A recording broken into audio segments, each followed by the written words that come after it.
முடி கொட்டும் பிரச்சனை இளைஞர்களுக்கு பெரும் தலைவலியாக மாறியிருக்கும் நிலையில் அதை சரி செய்வதாக கூறி கல்லா கட்டும் போலி கிளினிக்குகளும் புற்றீசல் போல பெருகி வருகின்றன.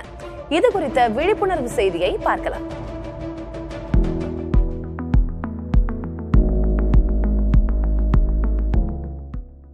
சமீபத்தில் சென்னை அண்ணா நகரில் உள்ள ஒரு கிளினிக்கில் தகுதியற்ற நபர்கள் முடி தொடர்பான சிகிச்சை அளித்ததால் சிகிச்சை பெற்றவர் கடும் பாதிப்புக்கு உள்ளானார்.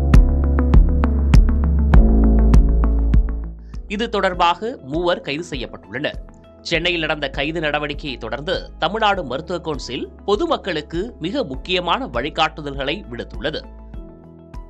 தோல் மற்றும் முடி தொடர்பான சிகிச்சைகளை அங்கீகரிக்கப்பட்ட பதிவு செய்த மருத்துவர்கள் மட்டுமே செய்ய வேண்டும் என்றும், அனைத்து சிகிச்சைகளும் TNCEA உரிமம் பெற்ற மருத்துவமனைகளில் மட்டுமே நடைபெற வேண்டும் என்றும், சிகிச்சைக்கு முன் சம்பந்தப்பட்ட மருத்துவ பயனாளியிடம் முழு விளக்கம் அளித்து முறையான சம்மதம் பெற வேண்டும் என்றும் தமிழ்நாடு மருத்துவ கவுன்சில் கூறியுள்ளது.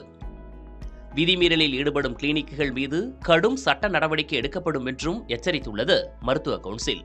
இதுகுறித்து தோல் மருத்துவர் சௌமியா புதிய தலைமுறையிடம் பேசினார். எப்போ ஹேர் டிரான்ஸ்பிளான்டேஷன் பண்ணிக்கணும், when you're in the last stages சொல்லிட்டேன். யார் பண்ணலாம்? Registered medical practitioner. Registered medical பிராக்டிஷனர்னா MD dermatologist and MD plastic surgeon. வேறு யாருமே முடிய தொட முடியாது. ஸோ இது எப்படி நம்மளுக்கு ஒரு டாக்டர் ரெஜிஸ்டர்டான்னு தெரியணுமானா, நீங்கள் எந்த கிளினிக் போனாலும் என்ன கேட்க போறீங்கன்னா, உங்களோட மெடிக்கல் ரெஜிஸ்ட்ரேஷன் நம்பர் வேணும். டாக்டரோட medical registration number. Tamil Nadu medical council இல்லாட்டி ஆல் இண்டியா மெடிக்கல் கவுன்சில் ஒரு வெப்சைட் எல்லாருக்குமே ஓப்பன்ல இருக்கு பப்ளிக்கு. அந்த வெப்சைட் போயிட்டு நம்ம டாக்டரோட ரெஜிஸ்ட்ரேஷன் நம்பர் போட்டாலே அவங்க நேமு, டிகிரி, எந்த காலேஜில் படிச்சாங்க எல்லாமே பதிவாயிருக்கும். ஸோ அந்த மூலியமா நம்மளுக்கு தெரிய வந்துடும் அவங்க எக்ஸ்பீரியன்ஸ் என்ன, எப்போ முடிச்சாங்க, அவங்க லீகலா பிராக்டிஸ் பண்ணலாமா முடியாதான்ட்டு. ஸோ மெயினா நீங்க செக் பண்ண வேண்டியது நம்ம டாக்டர் கிரெடென்ஷியல்ஸ் கரெக்டா இருக்கிற. நாளைக்கு யாருக்கு லாஸ் ஆக போறது, தப்பா பண்ணிட்டாங்களான்னா உங்களுக்கு தான் லாஸ். பிகாஸ் ரீசெண்டா ஹேர் டிரான்ஸ்பிளான்டேஷன் இல்லீகல் அவங்க பண்ணி என்ன ஆகுறது, உயிரே போடுது.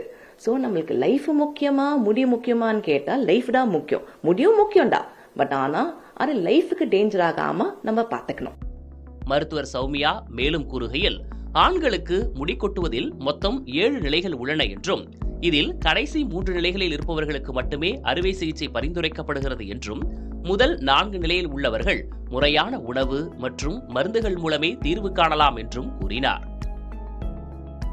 30 வயதை கடந்த பிறகே முடிமாற்று அறுவை சிகிச்சை குறித்து யோசிக்க வேண்டும் என்றும், முறையான முடிமாற்று அறுவை சிகிச்சையில் தோல் மருத்துவர், பிளாஸ்டிக் அறுவை சிகிச்சை நிபுணர் உள்ளிட்ட 8 பேர் கொண்ட குழு இருக்க வேண்டும் என்றும் மருத்துவர் சௌமியா கூறியுள்ளார். அழகை விட உயிர் மேலானது என்பதை உணர்ந்து தகுதியற்றவர்களிடம் சிகிச்சை பெற்று ஆபத்தை விலை கொடுத்து வாங்க வேண்டாம் என்பதே மருத்துவர்களின் அறிவுரை. புதிய தலைமுறைக்காக ஒளிப்பதிவாளர் ஐயப்பனுடன் செய்தியாளர் வீரகுமார்.